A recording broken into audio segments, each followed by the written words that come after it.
আসসালামু আলাইকুম, welcome back to my channel. I am Rubina Alamgir. আপনাদের সাথে একটি নতুন ব্লগ ভিডিও নিয়ে হাজির হয়ে গেলাম। অবশ্যই সবাই আমার চ্যানেলটি সাবস্ক্রাইব করবেন, লাইক করবেন, কমেন্ট করবেন, শেয়ার করবেন, আমার ভুল ত্রুটিগুলো ক্ষমা করে দিবেন। দেন হচ্ছে রোজা থেকে না কথা বলতেও আমার কাছে হয়রান লাগতেছে, অস্থির লাগছে। তবুও ভাবলাম একটা ব্লগ করি। বৃষ্টির ফোঁটা পড়ছে, ঝিরি ঝিরি বৃষ্টি হচ্ছে, ফোঁটা ফোঁটা। দেন আমি একটু ছোট্ট বাগানটা আজকে আপনাদের সাথে শেয়ার করব, যে কি হলো, নতুন কি অবস্থা, কেমন অবস্থা, এটা শেয়ার করতে চলে আসলাম। পুঁইশাকগুলো ছোট ছোট দেখেছিলেন, মাশাল্লাহ আলহামদুলিল্লাহ একদম বড় হয়ে গেছে। অলরেডি 2-3 দিন রান্নাও হয়ে গেছে। সবাই বলছিল যে যত খাবে তত হবে, যে মানে এটার আগার অংশগুলা খেতে বলছিল, যে আগার অংশগুলা না খেলে গাছ বাত্তি হয়ে যাবে, মানে এরকম কিছু একটা। তো এত ঘন করে আমার ছোট ভাই বীজ মানে ফেলে যে এত বেশি হয়।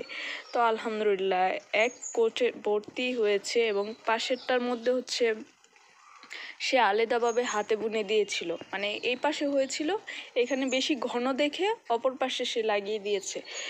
তো এদিকটাও আলহামদুলিল্লাহ, এদিকটারটা ছোট ছোট, ওই পাশেরটা তো উঠানো, এটা তো উঠিয়ে লাগিয়েছে, এজন্য হয়তো বা এত ছোট, একটু টাইম লাগবে। এটাও মাশাল্লাহ সবগুলাই মানে একদম হয়েছে, এটাই তো সবচেয়ে বড়। তো এটা একদম বেশি মানে ঘন হয়েছে আর হয়েও গেছে, দেখতে পাচ্ছেন। এটা হচ্ছে দুই পাশে হচ্ছে দাঁড়া বুনেছে, লাল শাক আর কি। এটাও দেখেন কত ঘন,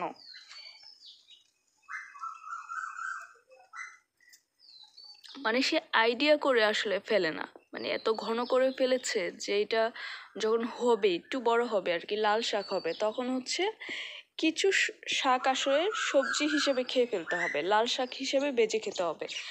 কারণ বড় হলে তো এখানে জায়গাই নিবে না। যদি শাকগুলা বড় হয় তাহলে কি করে এত জায়গা নেবে, কারণ প্রচণ্ড পরিমাণ ঘন হয়েছে। তো সো এটা হচ্ছে ছোট্ট পেঁপে গাছ। এই যে পেঁপে ফুল, পেঁপেও 5-6টা ধরেছে আলহামদুলিল্লাহ, 5-6টা না আরো বেশি ধরেছে, দেখতে পাচ্ছেন। এটা ছোট্ট একটা পেঁপে চারা, ওই পাশে আছে বড়। দেন হচ্ছে আমি এদিক দিয়ে যাই যে আর কি আছে, কি অবস্থা। এটা হচ্ছে মরিচ গাছ, বোম্বাই মরিচ গাছ।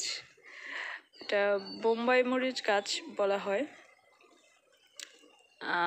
তো এই মরিচগুলোর গন্ধ কিন্তু অনেক ভালো লাগে। আর প্রত্যেকটা পাতার গোড়ায় গোড়ায় আসলে ধরেছে, মরিচ ধরেছে। এই মরিচ যদি হয় তাহলে কিন্তু খেয়ে শেষ করা যাবে না, এত পরিমাণ হবে, নিজেরাও খেতে হবে, প্রতিবেশীদেরকেও দিতে হবে, এরকম। তো যদিও বা এখন সম্পূর্ণ হয়নি, 1-2টা হয়েছে, আরেকটা হয়ে একদম লাল হয়ে গিয়েছিল। তো ওইটা ছোটো ভাই বীজ রাখতে চেয়েছিল, আমার মা আবার ওটা ছিঁড়ে ফেলে আবার আফসোস করছে। তো প্রত্যেকটা পাতার গোড়ায় গোড়ায় আসলে হয়েছে, এত ঘন করে হয়েছে এইগুলা। তো হলে আসলে বললাম না, এই যে ফুলও হয়েছে, হলে আসলে খেয়ে শেষ করা যাবে না। আর এদিকে তো আছে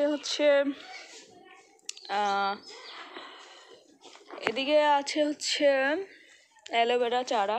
অ্যালোভেরা মানুষ খায়, ইউজ করে, কিচ্ছুই করি না, অথচ নিজের ঘরেই আছে, নিজের বাড়িতেই আছে। এই মরিচ গাছেও কিছু ফুল হয়েছে, দেখাই। এটা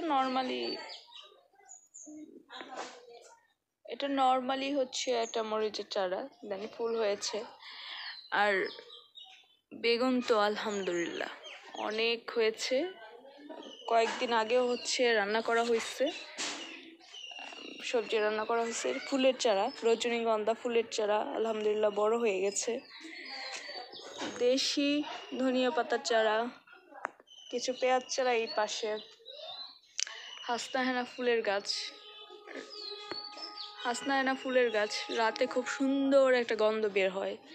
টমেটো হয়েছে এবং খাচ্ছি, এটাও একদম পেকে গেছে, দেখেন গাছ পাকা টমেটো। একটা টমেটো এত মানে একটা গাছের টমেটো খুবই টক, মানে প্রচুর টক।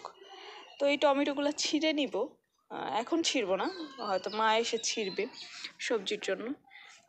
এটা হচ্ছে বড় পেঁপে চারা, দেখেন আলহামদুলিল্লাহ কত মানে পেঁপে ধরেছে, যদি হয় খেয়ে শেষ করা যাবে না, কারণ নিজের গাছের পেঁপে এবং কি পাকা পেঁপে তো কিনে খাই, আমার খুবই পছন্দ পেঁপে।